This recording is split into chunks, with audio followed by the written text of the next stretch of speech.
किया है electronics and communication CDM government college Sirsa से। और मैंने हरियाणा में कॉमन इंजीनियरिंग एंट्रेंस टेस्ट में 2276 रैंक लिया था।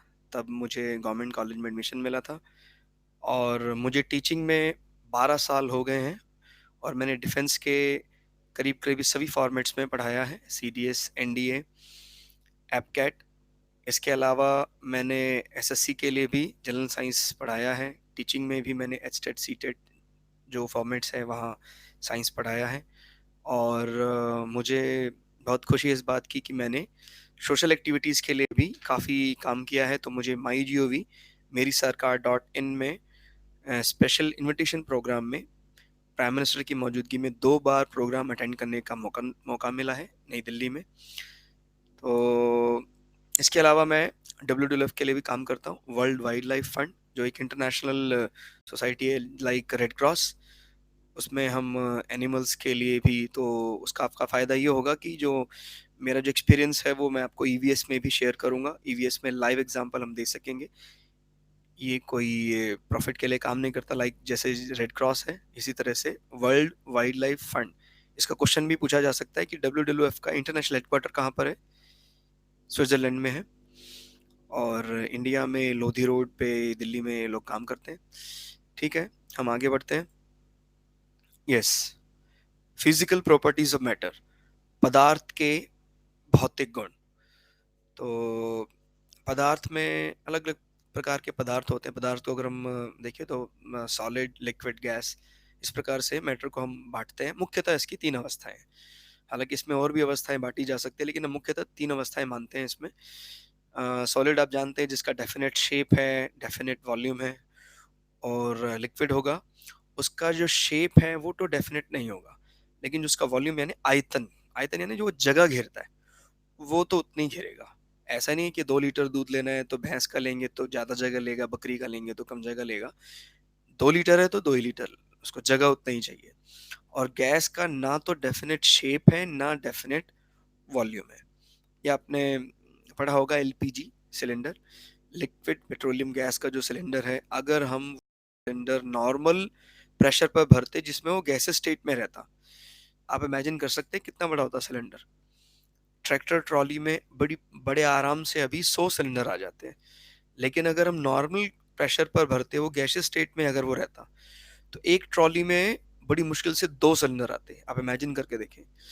वो तो भला हो कि गैस को लिक्विड में कन्वर्ट किया जा सकता है, यानी बहुत ज़्यादा हाई प्रेशर पर वो भरा होता है।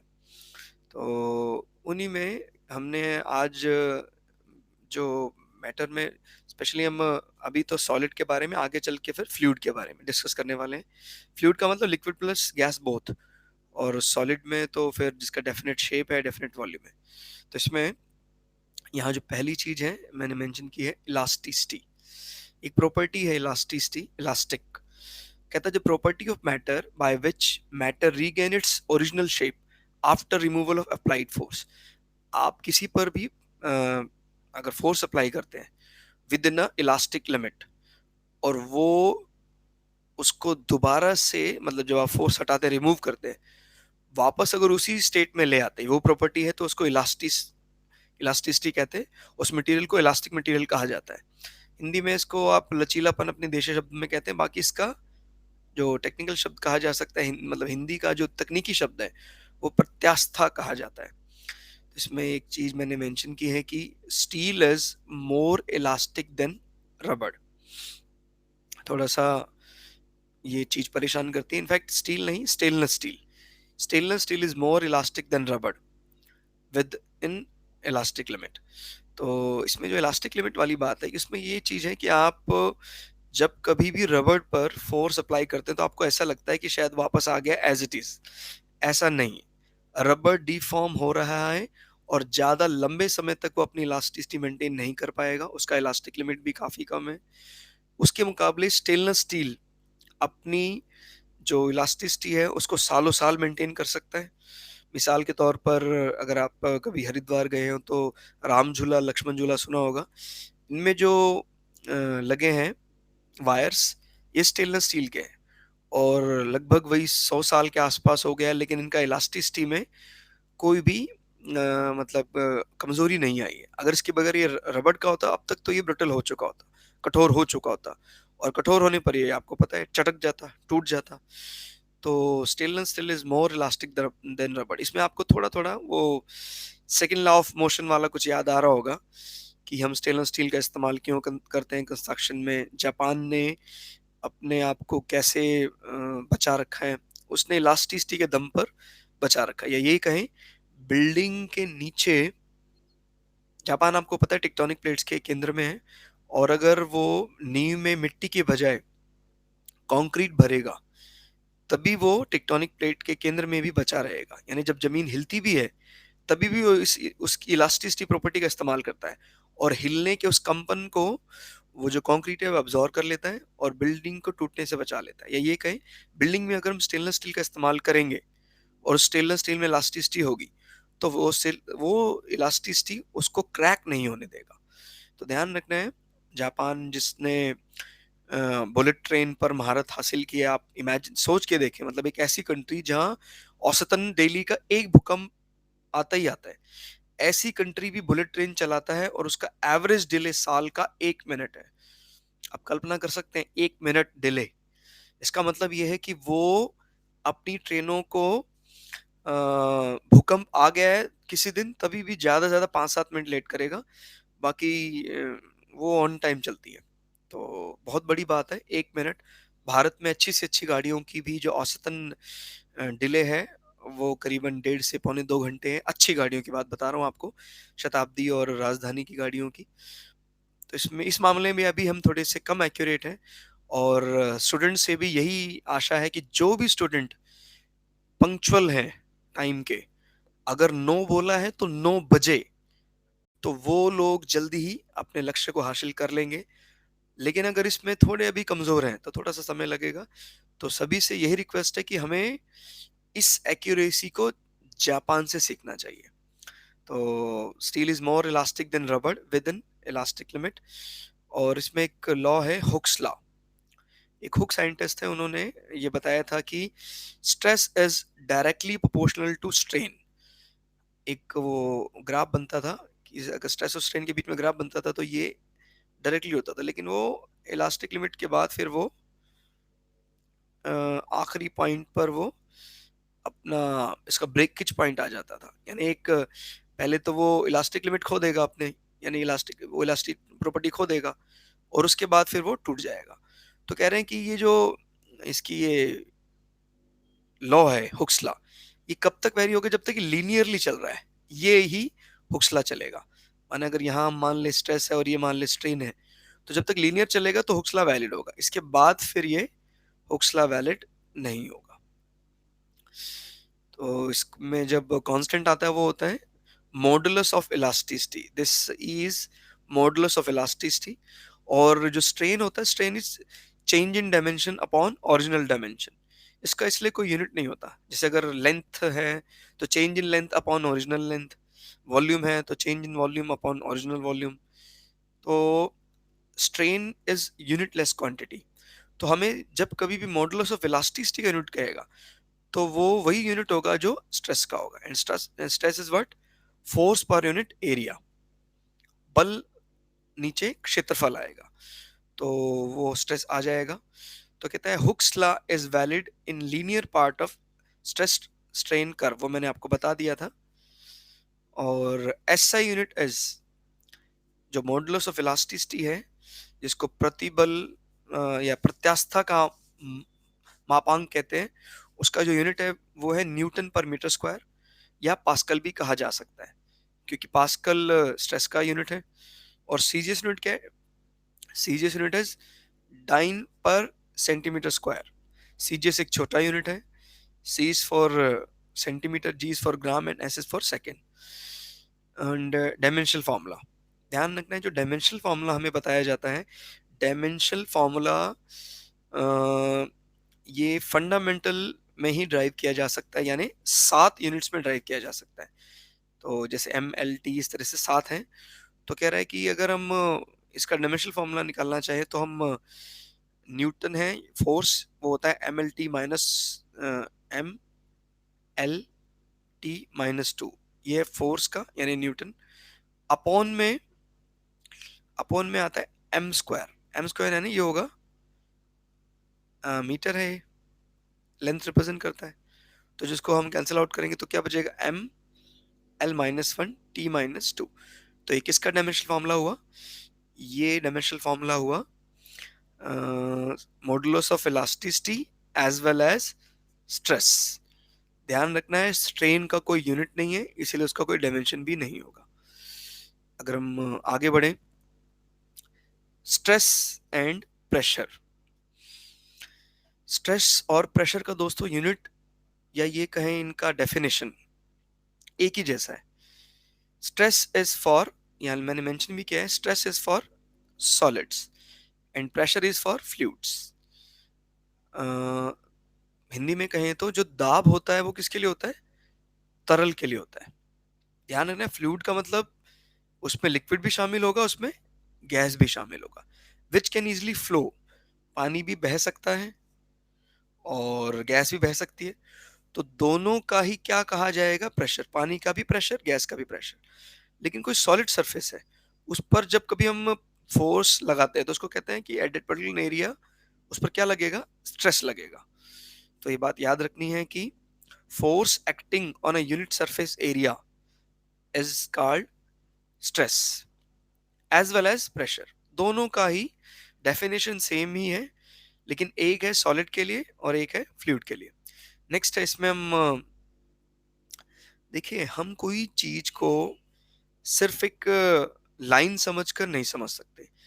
क्यों अधिक समय देना चाहिए हमें, अगर हम एक बार इन चीजों को थोड़ा सा अधिक समय दे दें फिर ये हमारे लिए पक्का हो जाएगा। हम कभी भी इसको दोबारा देखेंगे, हमें कभी भूलेगा नहीं। तो ध्यान रखना है इसको जस्ट एक लाइन समझकर, ऐसा कि हमने ठीक है फ्लूइड है, छोटी छोटी बातें हैं, हमने पढ़ा हुआ है फ्लूइड, फिर भी हम कभी भूल जाते हैं, काम नहीं करता है दिमाग। हमने इन चीजों को दूर करना है। फ्लूइड का मतलब लिक्विड प्लस गैस, तो स्ट्रेस देना जरूरी होगा इन सब चीजों पे। हाँ, इसमें अगर हम प्रेशर की बात करें तो प्रेशर पर भी काफी क्वेश्चन आते हैं कि कौन सा प्रेशर, एयर प्रेशर। तो कह रहा है कि एटमॉस्फेरिक प्रेशर की बात करेंगे, वायु दाब, वायुमंडलीय दाब। तो कहता है इंस्ट्रूमेंट कौन सा है ऐसा जो एयर प्रेशर को माप सकता है। Instrument use for measuring air pressure is barometer. Clear. Earth में काफी एयर बंधी हुई है, इसका जो ग्रेविटी है अर्थ का, वो ग्रेविटी अर्थ में एक डेंस, हाँ, गुड इवनिंग रवि, एक डेंस एटमॉस्फेरिक के लिए रिस्पॉन्सिबल है। तो ध्यान रखना है इसके लिए सबसे मेन फैक्टर क्या है, ग्रेविटी। अगर ग्रेविटी नहीं होगा तो एटमॉस्फेयर भी नहीं होगा। और इस एयर प्रेशर को मापने का इंस्ट्रूमेंट का नाम क्या है, बैरोमीटर। तो बैरोमीटर एक ऐसा इंस्ट्रूमेंट है जो इस तरह के मैंने बताने का प्रयास भी किया है, यूट्यूब शेप का होता है, एक साइड से ओपन है, दूसरी साइड से क्लोज है। और इसके अंदर कोई बात नहीं, डोंट वरी रवि, हमने अभी बस 5-7 मिनट ही निकाला है, मेन टॉपिक तो अभी हम कवर करने ही वाले हैं। इसमें मरकरी भरा होता है, पारा भरा होता है, और आप समझते हैं कि पारे की कुछ विशेषताएं हैं जो आपको केमिस्ट्री में भी हेल्प करता है, और बायोलॉजी में भी बहुत इंस्ट्रूमेंट ऐसे हैं जहां मरकरी भरा होता है, तो उसके बारे में भी आपको पता होना चाहिए। वाई मरकरी, क्योंकि मरकरी आपको पता है कोहेसिव नेचर का है, ये सिर्फ अपने पे साथ चिपकता है। जो अट्रैक्शन है इनके बीच में, इंटरमोलिकुलर फोर्स ऑफ अट्रैक्शन, वो होता है कोहेसिव नेचर का। और मरकरी रूम टेम्परेचर पर लिक्विड स्टेट में मिलता है और शाइनिंग मेटल भी है। तो यहाँ अगर हमने मरकरी भरा हुआ है, तो अगर हम बात करते हैं इसके, हमें नॉर्मल प्रेशर को मापना है, तो एक कंडीशन आपने सुनी होगी, एस टी पी वर्ड आपने सुना होगा, स्टैंडर्ड टेम्परेचर प्रेशर। तो स्टैंडर्ड टेम्परेचर कितना माना जाता है मेजरमेंट के लिए, 0 डिग्री सेल्सियस। गुड। तो जब कभी भी हमें मेजरमेंट हो सकता है, इंडिया में कर रहे हो, रशिया में कर रहे हो, तो रूम टेम्परेचर को स्टैंडर्ड नहीं हो सकता। तो हम एक स्टैंडर्ड मान के चलते हैं कि कोई मेजरमेंट कर रहे हैं तो हमारा मेजरमेंट तो एक्यूरेट आए। तो मेजरमेंट के लिए हमने स्टैंडर्ड टेम्परेचर माना है 0 डिग्री सेल्सियस। तो कहते हैं अगर हम 0 डिग्री सेल्सियस पे प्रेशर को स्टैंडर्ड मापना चाहें या कितना स्टैंडर्ड माना जाए तो वो क्या होगा। कहता है कि अब अगर हम नॉर्मल प्रेशर मापें स्टैंडर्ड टेम्परेचर पर, तो ये एयर यहाँ से अंदर जा रही है, पारे को पुश करेगी, तो ये दोनों साइड से अपना एरिया बराबर है। तो सपोज ये 760 नीचे होता है, तो ऊपर भी कितना होगा 760।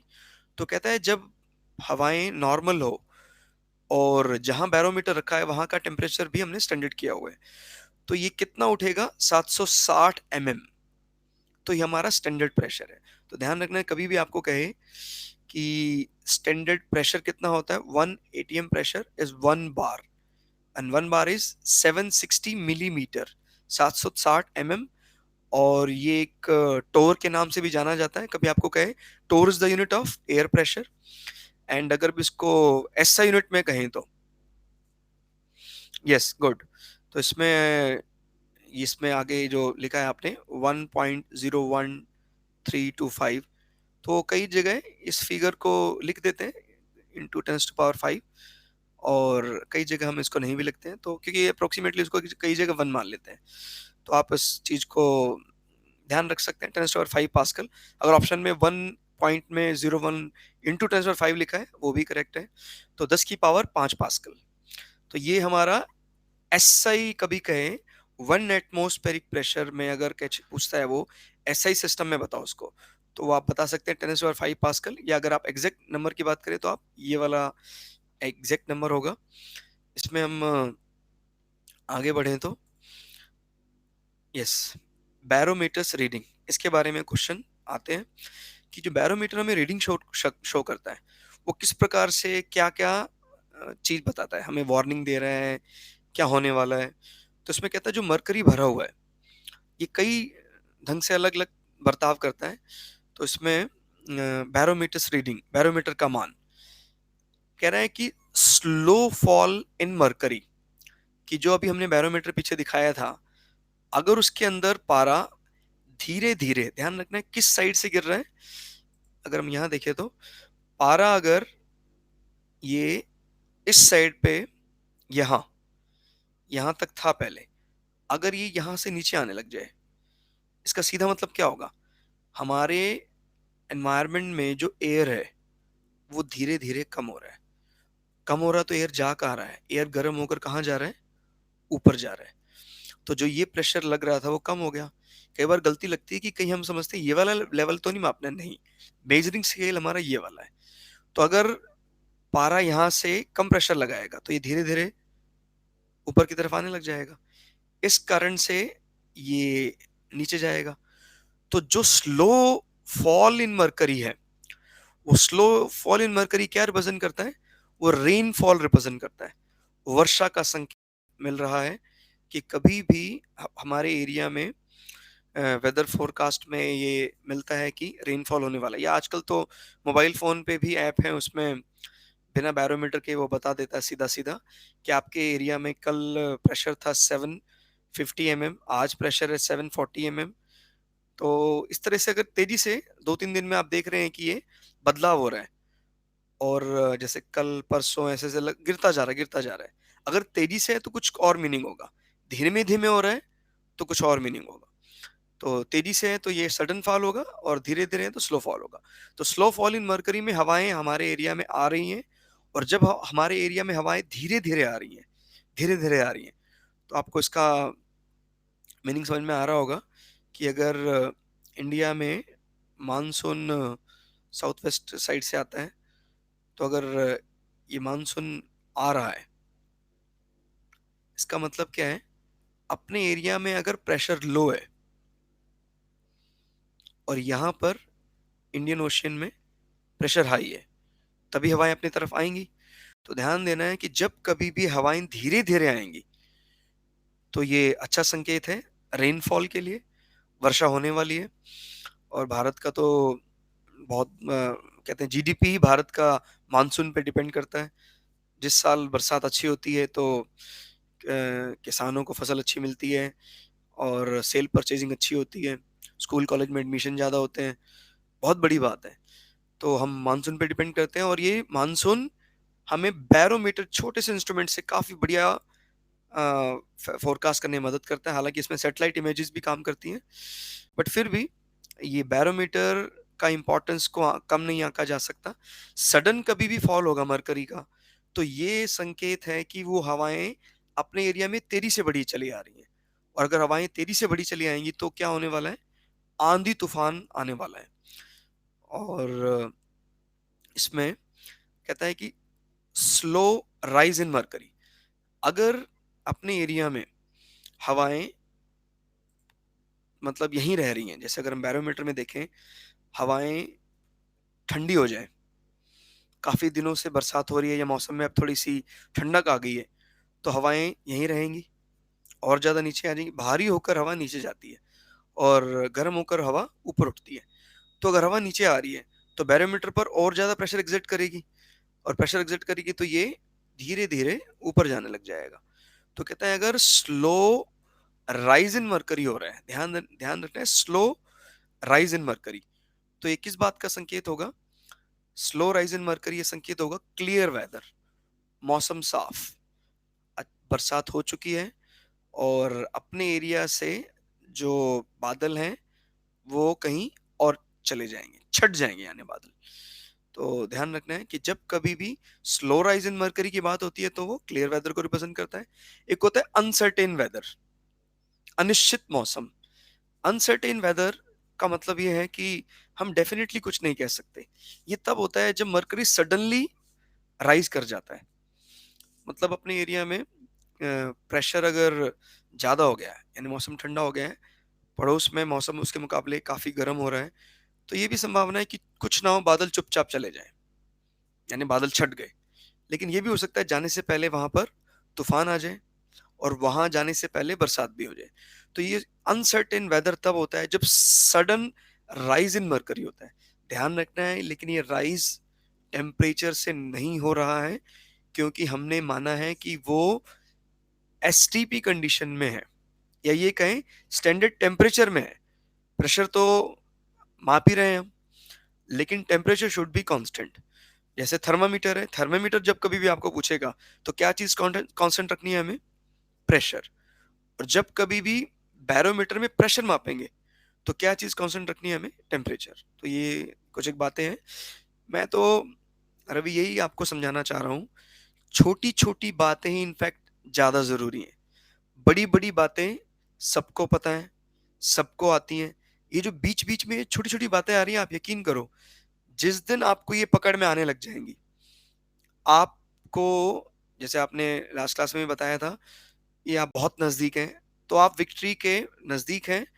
और मैं कल एक स्पेशल क्लास भी लूँगा जिसमें हमने सीडीएस की प्रिपरेशन को ही मेन टारगेट बनाया है, तो उस क्लास को भी आप देख सकते हैं। वो भी हम कल रहेगी कल क्लास, तो आप उसको वॉच कर सकते हैं, 4 से 5 का समय रहेगा। तो उसमें मैं सीडीएस के बारे में और बेहतर ढंग से, थोड़ा और कुछ कमी रह गई हैं, क्या रह गई हैं कमियां, वो सब स्पेशली हम उसी के बारे में बात करेंगे। अभी तो हमारा टॉपिक चल रहा है, तो ये ध्यान रखना, छोटी छोटी बातें ही ज़्यादा इंपॉर्टेंट है।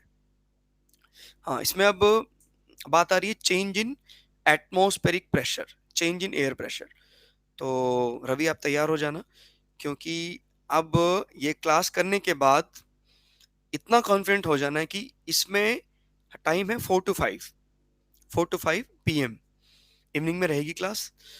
और इसमें अब रवि जो हम पढ़ने वाले हैं, हम एक ही बार पढ़ेंगे। हमने विचार किया है कि जो क्लास में हम यहाँ कर रहे हैं उसको यहाँ बिठाना है, और जैसे मर्जी मैनेज करें।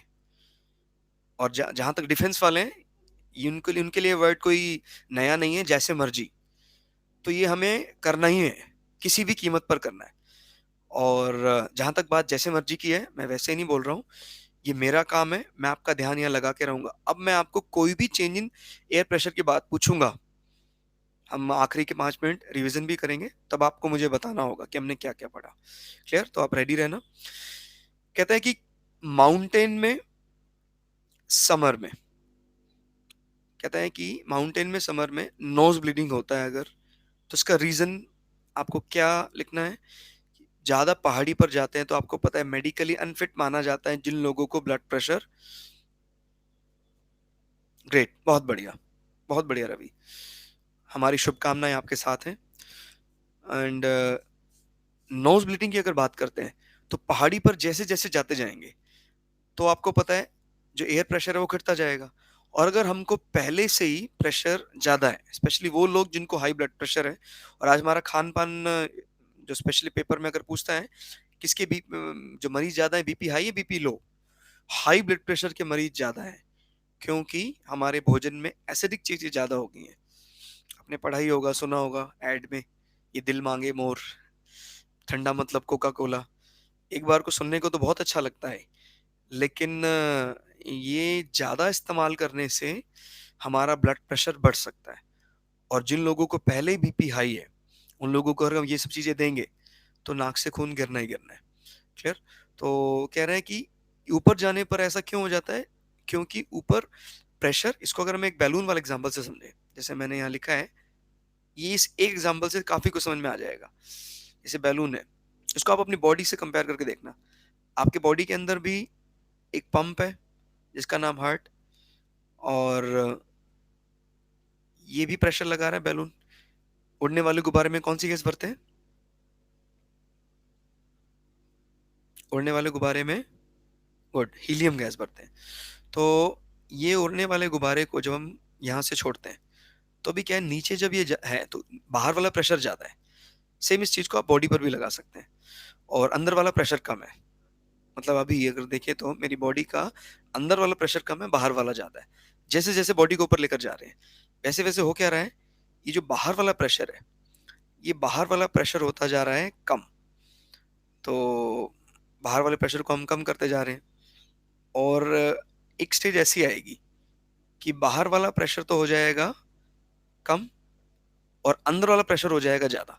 तो ये सारी एयर अब कहाँ जाना चाहेगी? ये सारी एयर अब बाहर जाने का प्रयास करेगी, और अगर जगह मिलेगी नहीं तो ये धमाके से फटेगा। सेम वही, अगर आपको बिना स्पेस सूट के काफी ऊंचाई तक लेकर जाएं तो देखो, पहले तो धीरे धीरे नाक से खून गिरेगा, कान से खून गिरेगा, आंखों से खून गिरेगा, फिर भी हम रुक नहीं रहे हैं तो हमारी बॉडी धमाके से फटेगी।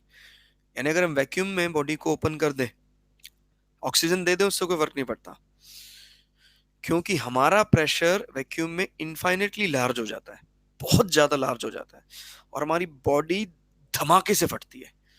तो ये बात याद रखनी है कि ये सब चीज, जितनी भी अजीब चीजें होंगी, ये इमेजिन करना लेकिन बहुत जरूरी था।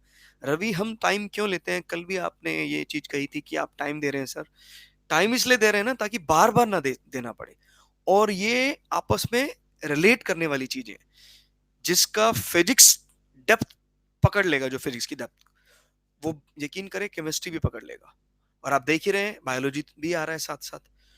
तो हम एक्चुअली कमी यही है हमारी, कि हम जब कभी भी टॉपिक को पढ़ते हैं कहते हैं सर बस कवर कर लें, उसके बाद हम आगे देख लेंगे।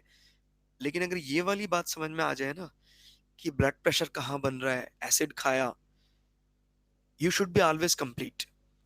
फिजिक्स से खाली काम नहीं चल सकता, खाली करंट अफेयर से काम नहीं चल सकता, केमिस्ट्री से काम नहीं अकेले चल सकता। तो इसीलिए हम कोशिश करेंगे, हम एक ऐसी स्ट्रेटजी बनाएं कि हम किसी भी कीमत पर टेस्ट क्लियर करके रहें। मैं इतना कॉन्फिडेंटली रवि इस क्यों बता पा रहा हूँ, आप समझ रहे हैं कि क्यों इतना कॉन्फिडेंटली बता पा रहा हूँ? क्योंकि मैंने इस तरह के टेस्ट फेस किए हैं। हरियाणा में मैंने इंजीनियरिंग टेस्ट के लिए पेपर दिया था, 2276 मेरा रैंक आया था पूरे हरियाणा में, 2276 रैंक आया था। और मैंने, मेरा डिफेंस में भी वैसे काफ़ी इंटरेस्ट था तो मैंने एसएसबी भी दिए हैं। तो मैं ये चीज़ें आपको तभी बता सकता हूँ जब मैंने की है। भाई, मैं अगर मेहनत ही ना करूँ तो मैं आपको कैसे खुद कह सकता हूँ? और अगर मान लो मैं कहूंगा भी तो ट्रुथनेस आपको नहीं दिखेगी। तो मैं इस चीज को इतना लाइव तभी बता सकता हूँ जब मैंने खुद पर वो चीजें अप्लाई की है। तो आप रवीन, मैं पूरा कॉन्फिडेंट हूँ कि 2020 सीडीएस आपका रिटर्न होने वाला है। तो ये वाली चीजें जो हैं अब आप भूलने वाले नहीं है, अब आप नहीं भूलेंगे। टायर और ट्यूब, हवा बाहर निकल जाती है, ठीक है, गर्मियों में या माउंटेन्स में। तो आप कभी माउंटेनियरिंग के लिए गए हैं क्या? पहाड़ी पर कई लोग जाते हैं वैसे बाइक्स लेकर। तो अगर गए हैं तो नहीं गए, बहुत बढ़िया, अच्छा कोई बात नहीं, जमीन पर भी रहना जरूरी है। सभी लोग पहाड़ी पर जाएंगे तो जमीन पर कौन रहेगा। बाकी अगर आप ये बता सकते हैं रवि, जो माउंटेनियरिंग के लिए जाते हैं वो ना कुछ स्पेशल एयर फिल करवाते हैं अपने टायरों में, स्पेशल एयर भरवाते हैं, कौन सी भरवाते हैं और क्यों भरवाते हैं, कुछ है आइडिया? जैसे अगर हम बाइक्स लेकर जा रहे हैं या कोई कार भी लेकर जा रहे हैं तभी भी हम उसमें एक स्पेशल एयर भरवाते हैं। सारा ये जो मिक्सिंग है, जो मिक्सचर भरते हैं नॉर्मली हम यहाँ पर, वो नहीं भरते हैं हम। माउंटेन्स में जाते हैं तो कुछ और भरते हैं। या आपको ये पता हो एयरक्राफ्ट के टायरों में क्या भरते हैं? No idea. मैं आइडिया दूंगा आपको। हम जब कभी भी ऊपर जाते हैं तो एटमॉस्फेयर में वो गैस जो सबसे ज्यादा है वो गैस भरना चाहिए। अब आप बता देंगे? अब तो आप बता ही देंगे ना। 78.02 नाइट्रोजन। क्लियर। आपने नाइट्रोजन ही बोला ना, ये नो बोला? नाइट्रोजन। तो 78%, यस गुड। तो 78% नाइट्रोजन है, नाइट्रोजन ही भरते हैं एयरक्राफ्ट के टायरों में। आपको रवि दोबारा बता रहा हूँ, आप कंफ्यूज मत होना। किसी बुक में अगर हीलियम गैस लिखा है वो पेज फाड़ के फेंक देना। वो helium gas is for gliders, छोटे विमान जो कह सकते हैं ट्रोपोस्फियर तक ही जा सकते हैं, वो स्ट्रेटोस्फियर नहीं जा सकते। जितने कमर्शियल जेट्स हैं, क्योंकि बुक्स भी बहुत कंफ्यूजन क्रिएट करती हैं, इसीलिए हमें ट्यूटर की जरूरत पड़ती है, इसीलिए हमें मेंटर की जरूरत पड़ती है, इसीलिए हमें टीचर की जरूरत पड़ती है। आप किसी को भी पूछेंगे वो बोलेगा नहीं नहीं हीलियम गैस पढ़ा है मैंने, वो टीचर गलत बोल रहा है। अरे वो चीज को हम पहले जान तो लें, क्या बात है, वो क्या कह रहे हैं टीचर। बिना चीज के चेक करे हम सीधा बोल देते हैं कि नहीं। तो ध्यान रखना, अगर कभी भी आपने एयरक्राफ्ट उड़ने वाली चीज में हीलियम गैस पढ़ा है तो चेक कर लेना वो ग्लाइडर की बात कर रहा है। और ग्लाइडर यानी हल्का विमान जो हमारे नीचे वाले मंडल पर उड़ता है, जिसको हिंदी में क्षोभ मंडल कह देते हैं, या जिसको कह देते हैं हम ट्रोपोस्फियर। तो ट्रोपोस्फियर में ये जो हम नॉर्मल हीलियम गैस भरते हैं। और अगर हम ऊपर जाना है हमें, तो कमर्शियल जेट को दिक्कत क्या है, ज्यादा ऊंचा जाने पर हीलियम गैस बाहर आएगा तो टायर फट जाएगा। ऐसे ही अगर हम अपने टायरों में ये जो मिक्सिंग ऑफ ऑल गैसेस भर लें तो उसमें और भी गैसें हैं, जैसे उसमें आर्गन भी है, उसमें नाइट्रोजन भी है, उसमें कार्बन डाइऑक्साइड भी है, ऑक्सीजन भी है। ऊपर जाएंगे वो कम होने लग जाएगा। तो वो दूसरी गैसें वो परेशान करती हैं और बाहर आने का प्रयास करती हैं। लेकिन नाइट्रोजन का वर्चस्व हमारे एटमॉस्फेयर में सबसे ज्यादा है, वो परेशान नहीं करता। वो काफी देर तक अपने आप को इनर्ट भी रख सकता है, आपने पढ़ा भी होगा। एक ऐसी गैस है जो केमिकली पूरी तरह इनर्ट नहीं है लेकिन इनर्ट की तरह बर्ताव कर सकते हैं। तो हम नाइट्रोजन गैस भरते हैं। तो अगर आप कभी भी आपको पहाड़ी पर जाना हो माउंटेनियरिंग के लिए, और आई होप आप जाएंगे सीडीएस क्लियर होने के बाद, तो आप अपने टायरों में कौन सी गैस भरेंगे? नाइट्रोजन गैस भरेंगे। गुड। तो लीकेज ऑफ पेन, आप कभी भी ऊंचाई पर जाएंगे तो थोड़ा संभल कर बैठिएगा। हम पेन ऐसे लगाते हैं बैक साइड पर, जैसे होल होता है, चाइनीज पेन वगैरह हैं जो आजकल आ रहे हैं, पीछे छेद होता है, ऐसे लगाते हैं। तो नॉर्मल दिन में तो चल जाता है वो, गर्मियों में वो धोखा देता है, या पहाड़ियों में धोखा देता है, या एरोप्लेन में धोखा देता है। आप कभी अगर प्लेन पे ना प्लेन पेन को ऐसे लगाते हैं, चाइनीज पेन को, जब बैक साइड पर होल होता है, तो ग्रेविटी उसको लगातार नीचे खींच रही है। अगर ग्रेविटी लगातार उसको नीचे खींच रही है तो वो जो इंक है, जैसे यहाँ होल है, तो इंक इस होल से नीचे जाना चाहेगा। बट उसको कौन नहीं आने दे रहा था? उसको एयर प्रेशर बाहर नहीं आने दे रहा था। बट सोचो आप, एयर प्रेशर है ही नहीं या बहुत कम है, तो ये एयर प्रेशर अगर नहीं होगा तो ये सारी शाही कहाँ चली जाएगी? बाहर आ जाएगी। तो बात याद रखनी है कि एयर प्रेशर हमारे लिए यस यस यस, ठीक है, बहुत बढ़िया। आप इस चीज को रिलेट कर पा रहे हैं, ये बहुत खुशी की बात है कि आप, और ऐसे ही पढ़ना चाहिए रवि। चाइल्डहुड, मैंने कल भी बताया था एग्जाम्पल, हम कोई यार कोई बुढ़े थोड़ी हो गए कि हम भूल जाएं। जो इमेजिनेशन तगड़ी कर सकता है इसका मतलब वो अपने चाइल्डहुड को जानता है। तो अगर हम अपने बचपन की कुछ कुछ बातें याद है हमें, तो बहुत बहुत ज्यादा सही ट्रैक पर है। और दिक्कत तब होती है जब हम अपने आप को अ, बड़े मान लेते हैं, जबकि बड़े की खासियत क्या है? वो बड़ा तो है लेकिन वो अपने आप को बड़ा मानता नहीं है। तो ये बहुत अच्छी बात बताई आपने कि चाइल्डहुड से वो चीजें याद आती हैं। बहुत बढ़िया। तो इसमें पेन की शाही बाहर निकलना, जब कभी भी आपको पूछेगा कमर्शियल जेट में ऐसा क्यों हो जाता है, तो वहां पर सिंपल लिखना, इसका रीजन क्या लिखेंगे? Due to low air pressure. जितने भी ये लाइनें लिखी है मैंने, इन सब का रीजन एक ही होगा, बेस्टिंग ऑफ बलून्स, अच्छा, ये boiling point decreases, food cooking is difficult, ये 2 पॉइंट शायद आपको थोड़े से परेशान कर रहे होंगे। Boiling point decreases, food cooking is difficult, इन सब का रीजन एक ही है, due to low air pressure. अच्छा, तो बॉइलिंग पॉइंट ऊंचाई पर बढ़ता है रवि या घटता है? क्योंकि आपको एंड में मुझे सब कुछ समझाना होगा डिटेल में, आपने प्रॉमिस किया है, क्योंकि सीडीएस 2020 हम क्लियर करके रहेंगे। तो बॉइलिंग पॉइंट आपको क्या लगता है, ऊपर बढ़ता होगा घटता होगा? मैंने वैसे यहाँ तो डिक्रीजेस लिखा ही है। तो जैसे पानी को उबालना शुरू करते हैं ऊंचाई पर, तो डिक्रीजेस, गुड। तो पानी को जब हम उबालना शुरू करते हैं तो पानी ऊपर पतीले के क्यों आता है? अगर हम पतीले में, जैसे यहाँ मैं आपको ड्रॉ करके दिखाऊं, तो ये पतीले में हम बर्नर पर ये गैस जलाई हमने, और यहाँ पर पानी है, पानी को गर्म किया हमने। तो कहता है एक पर्टिकुलर टाइम के बाद ये पतीले से बाहर आने का प्रयास करता है। ये पतीले से बाहर आने का प्रयास करता क्यों है? तो पहले हमें पता होना चाहिए, हाई टू लो प्रेशर काफी हद तक ठीक है, लेकिन आप ये रवि ये तो बताओ, जब हमने गर्म किया तो 50 पे भी तो लो हो गया होगा, तब तो ऊपर नहीं आया वो 100 पर ही ऊपर क्यों आया? मतलब अगर हम नॉर्मल प्रेशर पर बात करें, लो प्रेशर तो तभी भी बनने लग गया था। तो ये चीज क्या है कि जब हम पानी को गर्म करना शुरू करते हैं, देखो व्हाट इज बॉइलिंग पॉइंट, इसमें पहले हमें पढ़ना पड़ेगा what is boiling point. It is defined as a point at which vapour pressure यानी पानी का प्रेशर, पानी है कोई भी चीज है, पानी है, दूध है, चाय है, कोई भी है, पानी का प्रेशर, पानी साथ के वेपर बनना शुरू हो जाएगा, लेकिन एक पर्टिकुलर पॉइंट आएगा at which vapour pressure becomes equal to air pressure, यानी it is a type of fight. और फाइट वर्ड सुनते ही आपको तो जोश आ जाना चाहिए। जब भी आपको कोई भी फाइट्स नजर आए ना, आप समझ लेना बस अब तो मुझे क्लियर करना ही है। तो ये कह रहे हैं it is defined as a point at which vapour pressure becomes equal to air pressure. तो ये बॉइलिंग पॉइंट की डेफिनेशन है। आगे क्या था? एट स्टैंडर्ड प्रेशर, यानी 760 mm पर ये 100 डिग्री सेल्सियस पर उबलता है। लेकिन आप सोचो ना, प्रेशर हमेशा स्टैंडर्ड थोड़ी रहता है, प्रेशर कभी कम भी हो जाता है एयर का, कभी ज्यादा भी हो जाता है। तो जब कभी भी एयर का प्रेशर कम होगा तो कम वेपर प्रेशर में काम चल जाएगा। तो क्या, मैं आपको क्वेश्चन पूछ रहा हूं, is cooking depends upon boiling और is independent to boiling? Cooking boiling पे डिपेंड करता है या नहीं करता है?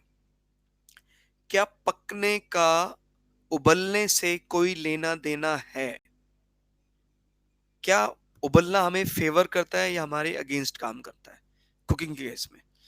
ध्यान रखना रवि, कुकिंग के केस में करता है। ठीक है, तो फिर आप ये अंतरिक्ष अंतरिक्ष वाला आपने क्वेश्चन पढ़ा है कभी? ये चंद्रमा वाला क्वेश्चन किसी पुराने क्वेश्चंस पढ़े हो आपने कभी, सीडीएस के, एनडीए के? एक एस्ट्रोनॉट है, वो ना पानी, नॉर्मल टंकी का पानी, मतलब आजकल गर्मी सर्दियों में भी ना पानी 30-35 डिग्री तक हो जाता है गर्म, तो उसको सील बॉटल में बंद करके वो चंद्रमा पर लेकर गया, 35 डिग्री वाला पानी। उसने चंद्रमा पर जैसे बॉटल खोला, वो हैरान हो गया, क्योंकि पानी उबल रहा था, पानी उबल रहा था। कितने डिग्री पर? 35 डिग्री पर। तो क्या वो पानी उसको जला देगा क्या? अगर उस उबलते पानी में एस्ट्रोनॉट कोई चीज डाले या अपनी उंगली डालेगा तो उसकी उंगली जल जाएगी क्या? नहीं। मतलब कुकिंग का बॉइलिंग से कुछ लेना देना नहीं है, उल्टा अगर बॉइलिंग ना हो, मतलब चीज बॉइलिंग ना हो, कुक हो जाए, तो हमारा बल्ले बल्ले हो जाएगा। अभी आपको मैं आगे एग्जांपल देकर और क्लियर करूंगा। देखो हम ये समझ रहे हैं ना रवि, हमने कमी क्या छोड़ी है? हमने बस कुकर पढ़ लिया और क्या है वो, कैसे है वो, गड़बड़ हो गया। लेकिन मैं, यकीन करे रवि, डेप्थ समझा के रहूंगा आपको। आपका जैसे मर्जी हो, मैं, ये मेरा काम है, आपको समझा के रहूंगा डेप्थ इसका। तो कुकर में जो हमने काम किया, ये वाली जो एग्जांपल है, food cooking is difficult and boiling point decreases, यानी ऊंचाई पर बॉइलिंग पॉइंट घटता है और भोजन पकाने में दिक्कत होती है, क्योंकि वो बिना गर्म हुई, पतीले से बाहर आने लग जाता है। आप सोचो 100 डिग्री पर खाना अगर गल रहा है या पक रहा है, क्लियर, अगर वो 100 डिग्री ऊपर उबलने लग जाए 80 डिग्री पर, 80 डिग्री पर हमारा दाल तो नहीं गलेगा ना, यानी खाना कच्चा रह जाएगा। तो ये बात याद रखनी है कि कुकिंग डिफिकल्ट हो जाएगा। और इसमें थोड़ा और क्लियर करते हैं इसको। इन pressure cooker food कुक्स before time and boiling point increases. Pressure cooker में हम क्या करते हैं, किसकी मदद लेते हैं? प्रेशर कुकर में हम प्रेशर की मदद लेते हैं। अब धीरे धीरे आपके बताने का समय आ रहा है रवि। कुकर में प्रेशर ज्यादा है, अगर प्रेशर ज्यादा होगा तो वेपर प्रेशर बढ़ाना पड़ेगा, घटाना पड़ेगा। बॉइलिंग करने के लिए वेपर प्रेशर भी बढ़ाना पड़ेगा। और कहते हैं कि pressure itself a type of energy. अगर प्रेशर ज्यादा एनर्जी क्रिएट करेगा तो वो चीज के कम समय पर पकाने में हमारी मदद करेगा। तो ध्यान रखना है। इसके नीचे एक एग्जांपल और भी दिया मैंने, डीजल इंजन वाला। कहता है कि कुकर में ज्यादा प्रेशर होने पर चीज का बॉइलिंग पॉइंट बढ़ जाता है। जो पानी 100 पर उबलता है वो 120 पर उबलेगा कुकर में। लेकिन 120 तापमान जब तक होगा तब तक तो हमारी दाल गल चुकी होगी। ये तो सीटी ऊपर आ रही है ना, सीटी, ये सीटी ऊपर तभी आएगी जब तापमान 120 डिग्री हो जाएगा। सपोज करो कि कुकर बॉइलिंग पॉइंट घटा दे, 80 कर दे, तो बॉयल होने लग जाएगा 80 पर ही। तो सीटी ऊपर आ जाएगी 80 पर, आपको लगेगा हमारा खाना पक गया। अब सीटी कब ऊपर आ रही है? 120 पर। समझ में आ गया है? 120 पर अगर सीटी आती है इसका मतलब खाना पूरी तरह पक चुका है। तो प्रेशर कुकर किस में हेल्प करता है? कुकिंग में हेल्प करता है। बॉइलिंग पॉइंट से हमें लेना देना नहीं है, वो हमारा फेवर नहीं करता। अगर बॉइलिंग ना हो, कुक हो जाए तो बात बन जाएगी, बल्ले बल्ले हो जाएगी हमारी। तो boiling itself a type of problem for cooking. ये तो अपने आप में एक समस्या है। डीजल इंजन आपको पता है बहुत बड़ा आविष्कार है। अच्छा रवि, क्वेश्चन है आपके लिए, डीजल इंजन और पेट्रोल इंजन में से कौन सा इंजन ज्यादा एफिशिएंट है? ये वैसे एनडीए प्रीवियस ईयर का क्वेश्चन है, बट सीडीएस में भी रिलेट करता है मतलब। नहीं रवि, सॉरी, डीजल इंजन ज्यादा एफिशिएंट है। डीजल इंजन की एफिशिएंसी 40% से ज्यादा होती है। और आपको लग रहा होगा 40% से ज्यादा? बस, पेट्रोल इंजन की एफिशिएंसी 25 to 30%। सिर्फ।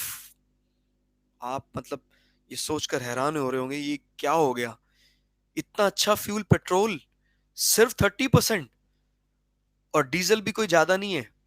लेकिन उस मामले में देखा जाए तो हाँ, ये चीज अब मैं आप बता रहा हूँ रवि। इसके लिए थोड़ा सा इन्वेंशन डीजल का अगर आप जब पढ़ेंगे डीजल इंजन का तब आपको क्लियर होगा। हालांकि थोड़ा सा आइडिया हमने इंजीनियरिंग में लिया था, +1 +2 में कार नॉट इंजन के बारे में थोड़ा पढ़ा था। तब थोड़ा सा समझ में आया था कि प्रेशर अगर ज्यादा हो तो चीज समय से पहले आग पकड़ लेती है।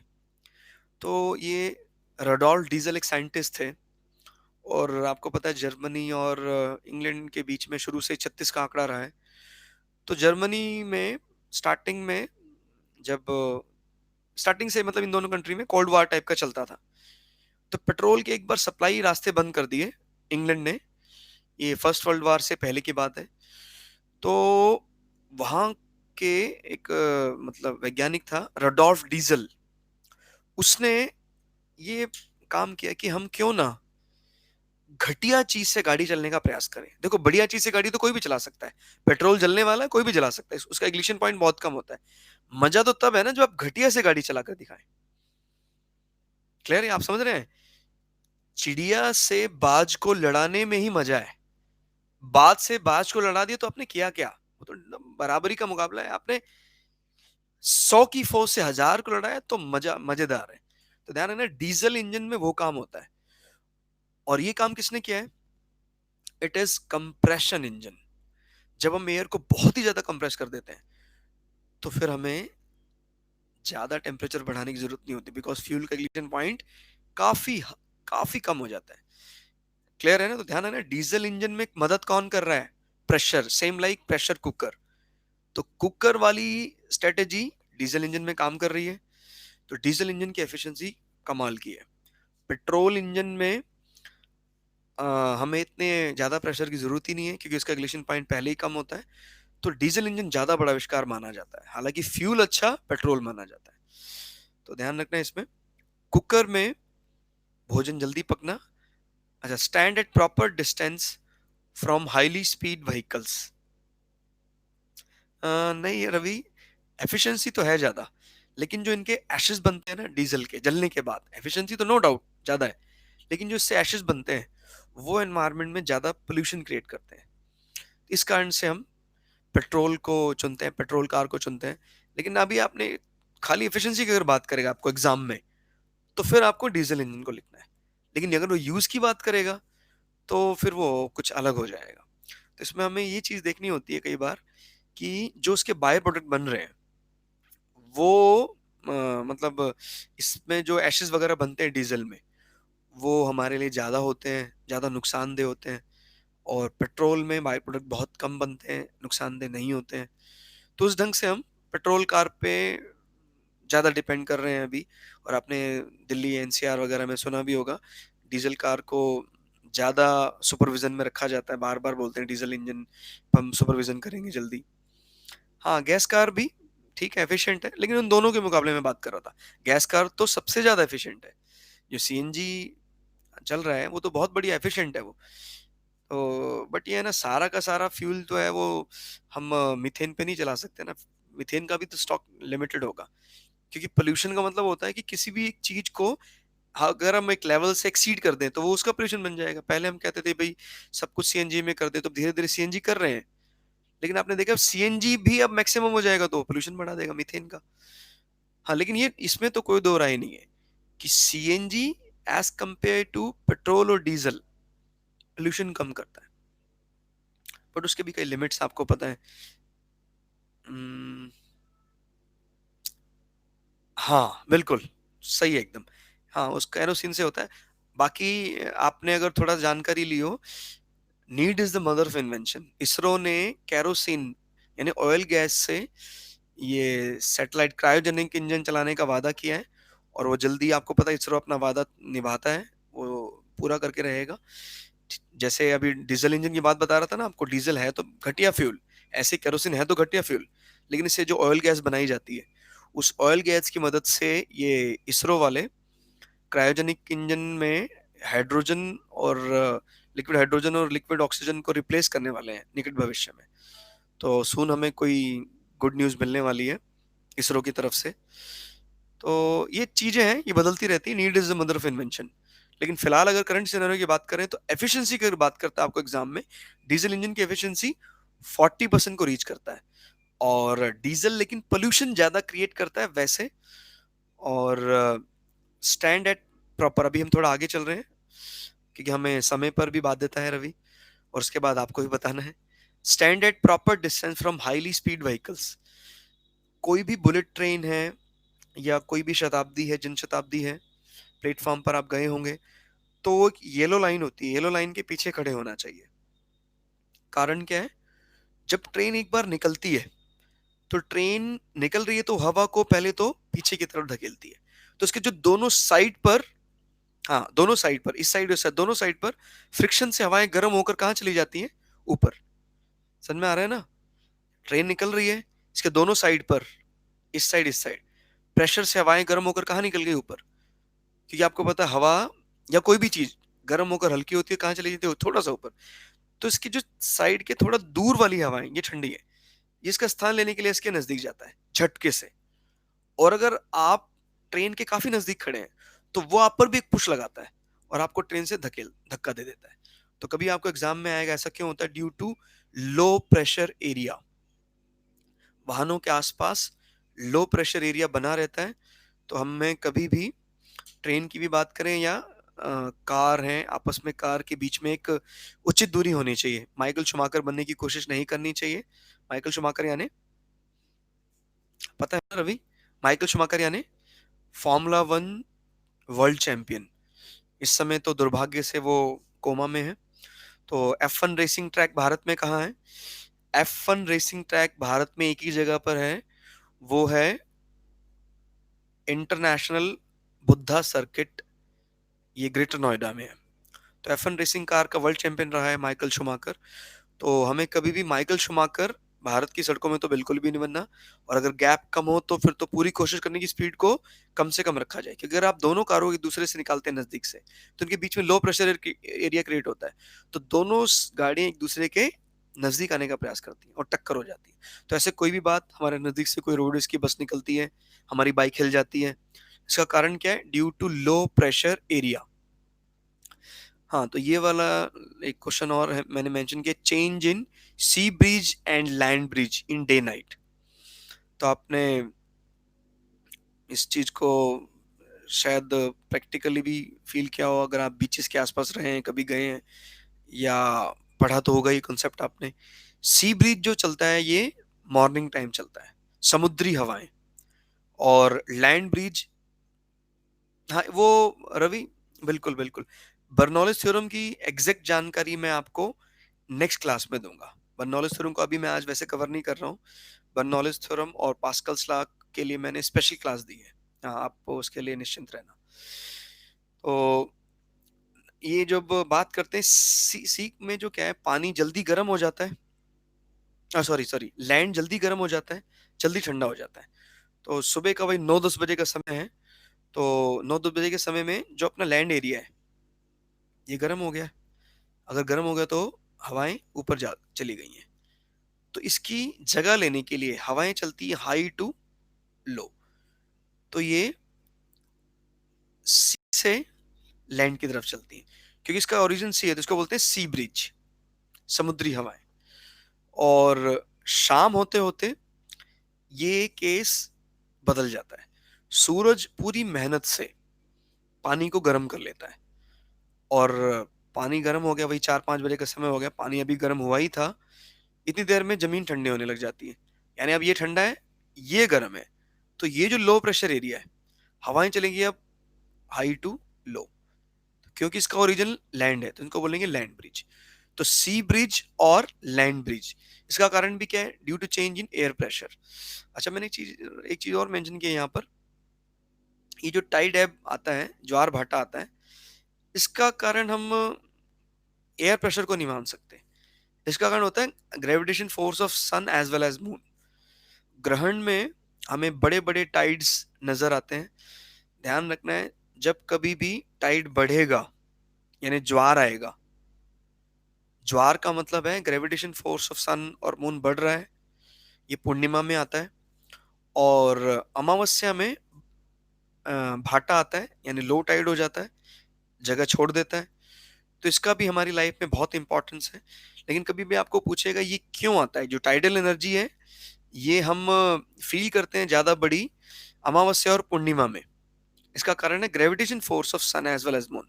लेकिन जो ये हवाएं, जो सी ब्रिज और लैंड ब्रिज है, ये तो हम डेली फील करते हैं। तो आप ये थोड़ा सा डिफरेंस समझ रहे होंगे कि जब नॉर्मल बात करेगा daily, land breeze, sea breeze, due to change in air pressure.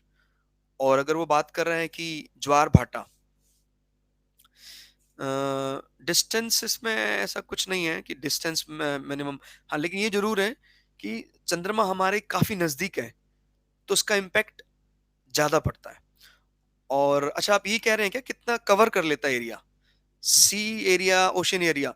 हाँ, ये कई बार रवि, ये तो कई बार मतलब कहें तो 1-1 किलोमीटर से भी ज्यादा अंदर आ जाता है। ये जो उड़ीसा के कई कोस्टल एरिया ऐसे हैं जहां पर हमें कई वैल्यूएबल पेयर वगैरह में बड़ा मदद करता है। जैसे आपने सुना होगा, मूंगा की चट्टानें हैं, मोती हैं, ये सारे 1-1 किलोमीटर तक अंदर आ जाता है समुद्र, और उसके बाद वो एरिया छोड़ देता है। तो उस एरिया में आने जाने में हमें काफी ज्यादा वैल्यूएबल स्टोन कलेक्ट करने में फायदा मिलता है। और जब वो आता जाता है तो वहां पर हम टरबाइन लगा देते हैं। आप जानते होंगे टरबाइन, टरबाइन पर टकरा कर जब वो पानी आता है जाता है, दोनों ही कंडीशन में वो घूमता है, और उसके घूमने से हमें, आपको पता ही है, टरबाइन घूमेगा तो इलेक्ट्रिकल एनर्जी पैदा की जा सकती है, लाइक जनरेटर, वो हमें मिल जाता है। तो ये चीजें, हाँ बिल्कुल, गुड गुड, उसकी एनर्जी से हम करंट प्रोड्यूस कर सकते हैं। वो चीजें भी इलेक्ट्रिसिटी में मैं आपको रवि डिटेल में समझाऊंगा कि what is electromagnetic induction, what is Faraday law. लेकिन अभी एक छोटा सा रिवीजन ले रहे हैं, आप कोशिश करना अगर बताया जाए, क्योंकि अभी भी हमारे पास लगभग 5 मिनट बचे हैं अभी। तो बताइए, अगर पता है तो, नहीं तो कोई टेंशन लेने की जरूरत नहीं है क्योंकि आपने मिस कर दिया था 5 मिनट। ये स्ट्रेस और स्ट्रेन को किस लॉ ने डायरेक्टली प्रोपोर्शनल बताया? स्ट्रेस और स्ट्रेन को किस लॉ ने डायरेक्टली प्रोपोर्शनल बताया? Pascal's law, Hooke's law, Bernoulli's और आर्किमिडीज? बता सकते हैं? स्ट्रेस होता है, स्ट्रेस। बहुत बढ़िया रवि। हुक्स ने बताया था कि with in elastic limit stress और स्ट्रेन जो है वो डायरेक्टली प्रोपोर्शनल है, और उसके बाद फिर वो ब्रेकेज पॉइंट पर चला जाता है, वो टूट जाता है, तो वो उसकी इलास्टिक लिमिट तक ही मान्य होता है। तो ये है डायरेक्टली प्रोपोर्शनल का ग्राफ स्ट्रेस और स्ट्रेन का। अच्छा, स्ट्रेस का एसआई यूनिट क्या होता है? कुछ आइडिया है स्ट्रेस का SI unit? What is the SI unit of stress? प्रतिबल का एसआई मात्रक। Stress is stress is force per unit area. तो एसआई यूनिट क्या हुआ इसका? न्यूटन पर मीटर स्क्वायर। रवि, आप बिल्कुल भी ये मत सोचना कि आपको कोई क्वेश्चन का जवाब नहीं दिया जा रहा है तो मैं कमजोर हूं क्या, ऐसा कुछ नहीं है। इस क्लास का मकसद किसी को डिमोटिवेट करना, डिप्रेस करना नहीं है, क्योंकि कई बार ये होता है हम जो चीजें एग्जाम में फेस करते हैं सिर्फ इसलिए आंसर नहीं दे पाते कि हमारा वो एटीट्यूड बन गया ऐसा, यार मुझे नहीं आता नहीं आता है। तो आपको ये वाली भावना से दूर रहना है कि नहीं आता, आपको सब कुछ आता है। अब यकीन करें आपको सब कुछ आता है, यार इतने साल हो गए पढ़े हुए, हमने पढ़ा है।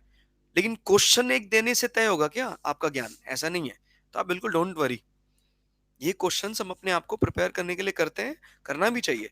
लेकिन ये मतलब क्या, टेंशन लेने का नहीं है। टेंशन कभी कभी हाँ दे दो, लेनी नहीं है। ठीक है, मतलब दोगे भी क्यों, लेकिन मैं मजाक में कह रहा हूं आपको कि टेंशन लेना तो है ही नहीं। बिल्कुल सही है, दूसरे को दे दो टेंशन। टेंशन यार देने वाले बहुत लोग हैं। ठीक है, तो टेंशन हमें लेना नहीं है, तो उनसे बच के रहना हमें, ऐसी बुरी आत्माओं से जो टेंशन देती है हमें। तो टेंशन वाली चीज को दूर रखना है किसी भी कीमत पर। स्टडी, एंटरटेनमेंट, रेस्ट, मैनेजमेंट, ये साथ साथ चलेगा। अच्छा, एक क्वेश्चन और आपके लिए रवि। अगर हम ऊंचाई पर जाते हैं, बॉइलिंग पॉइंट घटेगा, बढ़ेगा, सेम रहेगा?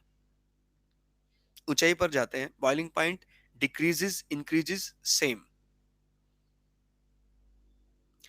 Boiling point in mountain decreases, increases, remain same of any liquid, milk, water, किसी भी चीज का boiling point decreases, increases, remain same.